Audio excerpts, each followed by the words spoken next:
Welcome back, everyone. Today, I'm bringing you another recap from the Tata Steel Masters Chess Tournament, which is being held in Vikonsee in the Netherlands. Now, before we jump into our recap, first things first, as you guys probably noticed, the background looks a little bit different, and that is because I am the road. I'm currently in Ridgecrest, California, which is in the Mojave Desert. It is where my mother grew up. It's where I spent the first years of my life. It's a little small hamlet here, really in the middle of nowhere, so all I can say is a big shout out and thank you to everybody, both on Twitch, on YouTube, and everywhere else along the way, for making a little kid like myself from the small town become so successful. All right, you guys, back to the chess. So today we had a game which was played between Magnus Carlsen and Richard Rapport. Now, as we know, Magnus has been doing very poorly in the event. He lost 2 games in a row. He was able to draw, although he obviously wanted more against Jorn van Foreest in round number 6 of the Tata Steel Masters Tournament. Today in round number 7, he had the white pieces against Richard Rapport, as I said before, and he obviously wanted to put some pressure on Richard. So the game starts with e4. We got e5 here. Now, as some of you may or may not know, they played a game in the World Blitz and Rapid Chess Championship, which went e4, e6, d4, d5. It was a very back and forth game. Richard was winning at multiple points in that game.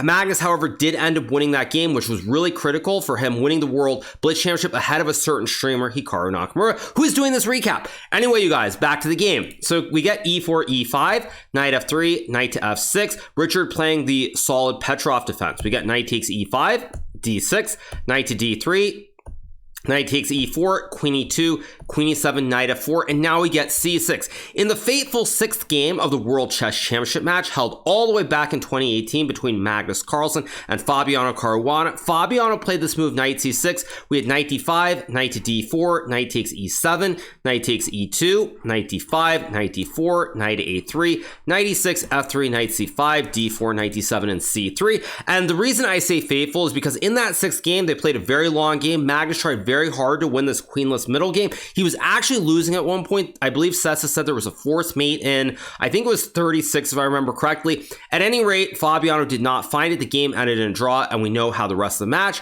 and of course history would turn out. So in this game, after knight to f4, we get c6 being played here by Richard to stop knight to d5. We get f3, knight to f6, d4, bishop to f5, c4, and now we get this interesting move h5. Now the reason Richard played h5 is very straightforward. First of all, the queens are opposing each other, so it's very likely there will be a queen trade. Secondly, if queens come off the board, let's say black plays a move like, I don't know, queen takes e2, bishop takes e2, and let's just say bishop e7, white can eventually go g4, taking a lot of space on the king side here. You have more space in the center as well, so it'd be a little bit unpleasant to play. So after c4, we get h5, knight to c3, knight to a6, and now Magnus plays this move king to f2. Now, one thing that's very difficult here about this position is that black doesn't really know whether to trade the queens here or not trade them. For example, you can obviously castle, you can also play knight to b4. What do you want to do? In retrospect, I really think that Richard probably should have traded the queens, and the reason that I say that is from a purely psychological standpoint. When you play an opening like the Petrov defense, there's one goal in mind. Be very solid unless your opponent with the white pieces takes a lot of chances and tries to complicate the situation and make things really unclear.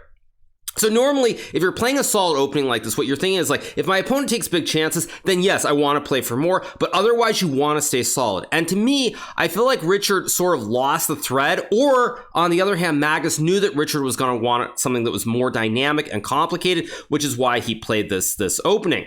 At any rate, after king to f2, I really do feel like Richard, based on the opening choice, should have stayed solid, traded the queens, and played something like knight to b4 here. And after a move like bishop to d1, yes, white is probably a little bit better because you can go rook to e1, maybe a3, and so forth, but black should be okay. So as I said, when you play an opening that's really solid as black, normally you want to keep the mindset the same versus suddenly switching in the middle of the game, or at least right here around move 11 or move number 12.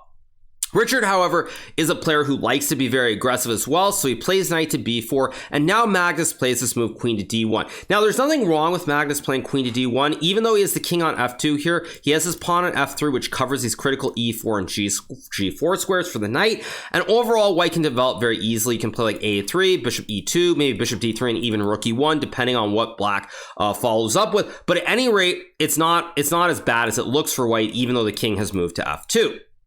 Richard, however, here starts to lose the thread almost immediately. He decides to castle. Magnus plays this move, knight to d3, which is a good move, offering the trade of pieces, because if black trades all the pieces off here, say on d3, white can go rook e1, there's bishop g5. You can even go like rook b1, b4, and b5 and attack on the queen side. So it's very, very hard to play for black, and already white has a big advantage. So after knight to d3 is played, Richard plays this move d5, Magnus goes c5. He, of course, does not want to trade on d5, so if you trade on d5, the pawn on d4 is weak. There are ideas like queen to h4, and overall, it feels pretty hard to play, and the computer, of course, really doesn't like white's position with this underdevelopment of the bishop on f1 and the rook on h1 as well. So Magnus goes c5, closing up the center of the board. Also now there is a long-term idea that after, let's just say black trades everything off on d3 again, you can play for b4, b5 with a4, rook b1, and it's a very fast attack, and your king on f2 here is very safe because the knight cannot jump to either e4 or g4.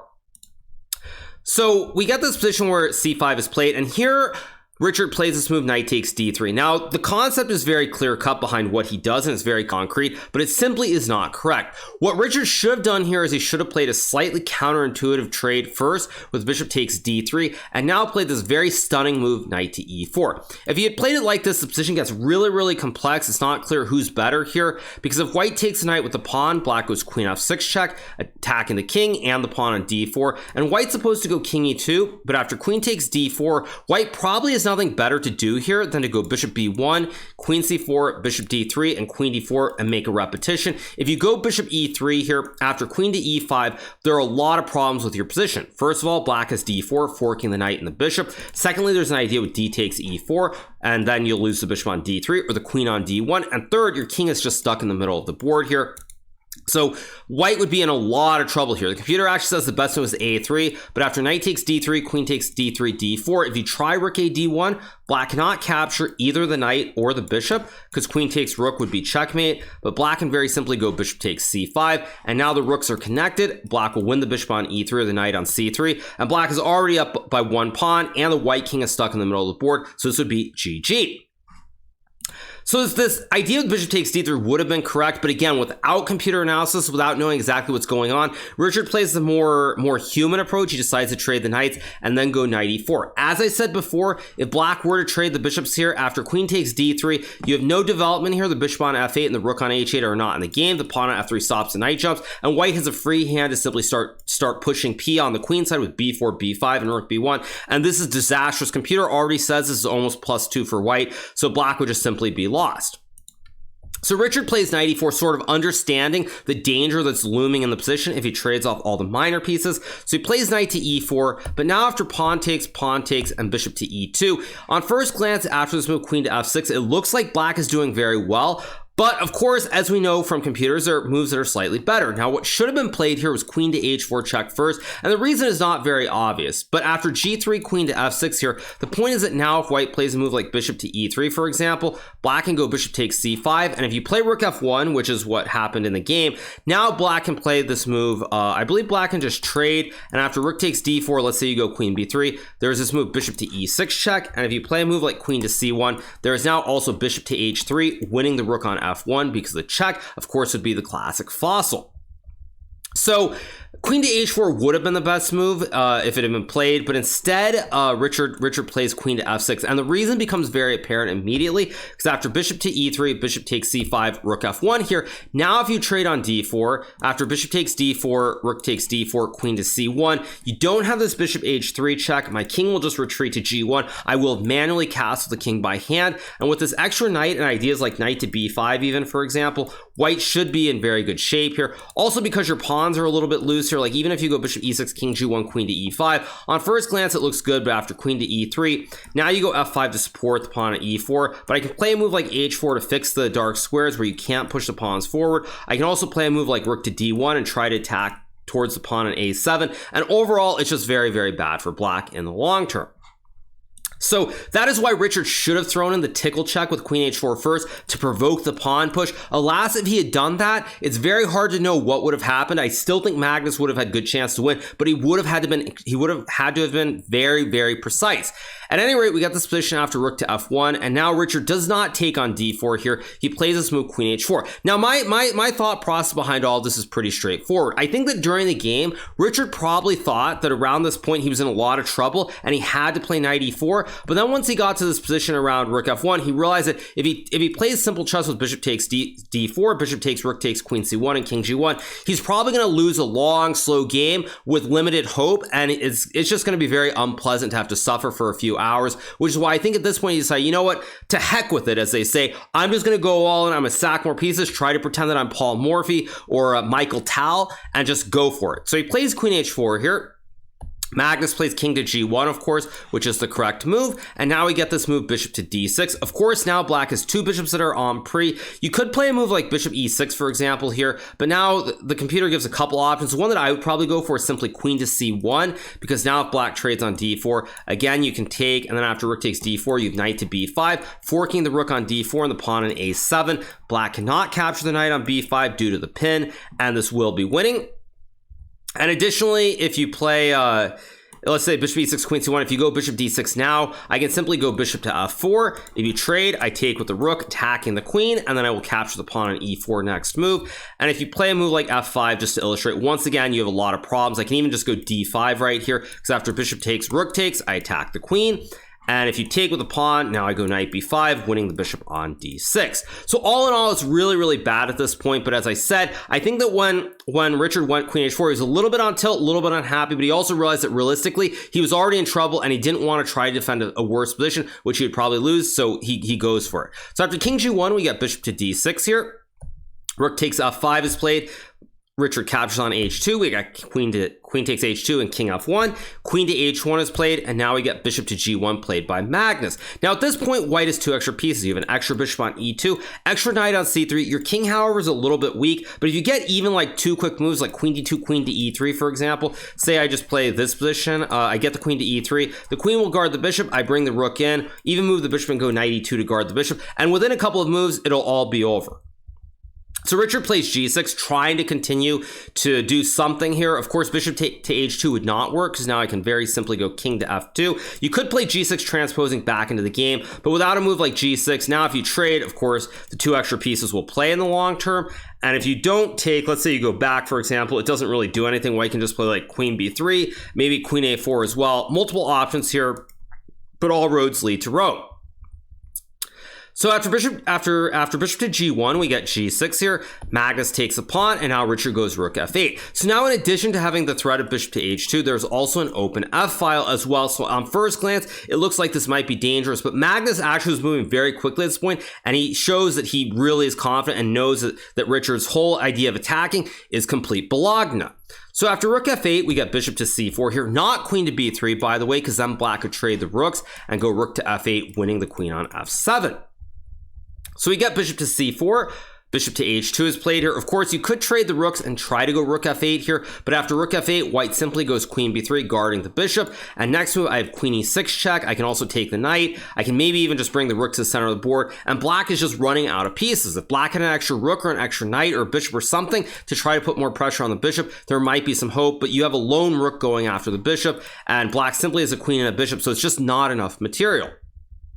So Richard plays bishop h2, we get king to f2, we get rook takes rook, bishop takes, rook f8, queen to b3, of course, guarding the bishop, and now the rook on a1 also guards the bishop on g1. We get bishop takes bishop, rook takes bishop, and at this point the game is basically over, but Richard keeps playing on just sort of out of inertia. You don't really want to resign at this point, so you kind of play, you throw in some checks and you hope for a miracle, but of course against a player of Magnus' caliber, even though he's playing badly and is not having a great tournament, it's all hopeless. So we get queen to h4 check, king to e2, queen to g4, king to d2 here. Now the computer of course says you can be stone cold and play king to e3, queen check, and you can even just gobble the pawn with the king in the center of the board because there are no checks like rook e8, queen guards the bishop, and this would be winning. But of course at this point in the game you don't want to take any unnecessary risks. You might overlook a move and lose the game, so you can just simply zigzag with the king here. And now even though black is going to win the bishop, you still have an extra pony, which means that you're going to win.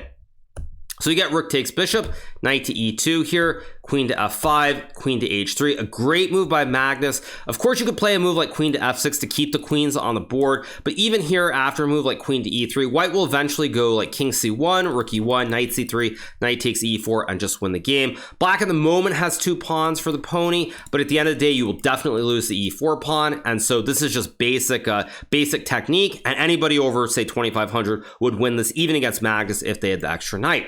So we get queen to f5. Magnus correctly plays queen h3, trading the queens, of course. Now, if these pawns were more connected, like say, for example, you could magically put the c pawn on the d file, there might be some hope, but here, because of the weaknesses of the pawns, there's just nothing you can do. And additionally, to add insult to injury, now the rook on g1 is also perfectly placed so that if black trades the queens, there will be a weakness on g6.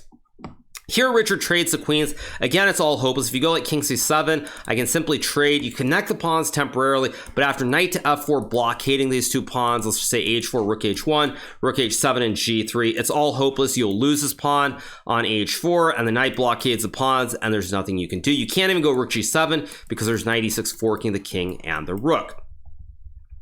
So after queen to h3, Richard trades. He goes rook to f3, hoping for rook takes pawn, also losing, but Magnus, of course, slams the door by playing this move rook to g3 here. Knight guards the rook. If you trade the rooks, obviously, again, you're going to lose the e-pawn, and the rest will be very basic. If you don't trade the rooks and you go like rook to f6, for example, there are many ways white can win here, but the simplest would be to go king d2, followed by king to e3, capturing the pawn at e4. Or, for example, even something like here, you don't even have to take. You can even go knight to f4, and you'll win either the pawn on g6 or h5, and it's just simply hopeless. So after rook g3, Richard resigns this game. Magnus gets a very, very critical win to move out of the doghouse. He's back to an even score now. So Magnus is trying to turn it around. This is obviously a step in the right direction. Overall, a very good game by Magnus, but more importantly, I feel like one thing that people overlook a lot when Magnus plays against players of this caliber is the fact that a lot of it is about the metagame, in-game understanding what your opponent, their styles, what they want to do. And Richard is a player who can play very solid at times, but he is somebody who really likes interesting positions, wants to be creative. And in this game, Magnus caught him in between. He tried to be solid with the Petrov. Then Magnus was like, okay, you can trade the queens. Let's play this boring middle game. Maybe I'm a little bit better. Probably it's equal still. But he knew or he just sort of judged that Richard would not be happy with that. And Richard chose to try and be more aggressive, and it backfired spectacularly. So a very, very critical and important one for Magnus. I think that definitely helps his confidence. And we'll see if he can keep it going in the following rounds of the Tata Steel Chess Masters. At any rate, you guys, I hope you've enjoyed this recap that I'm doing. Obviously, I'm on the road here, but I hope you guys have enjoyed this. I know the setup's a little bit janky and everything. Sound might be off. But make sure to hit that subscribe button below if you haven't already, and we'll be back with more recaps very soon. Nothing but peace and love from California, you guys. See everybody soon. Bye.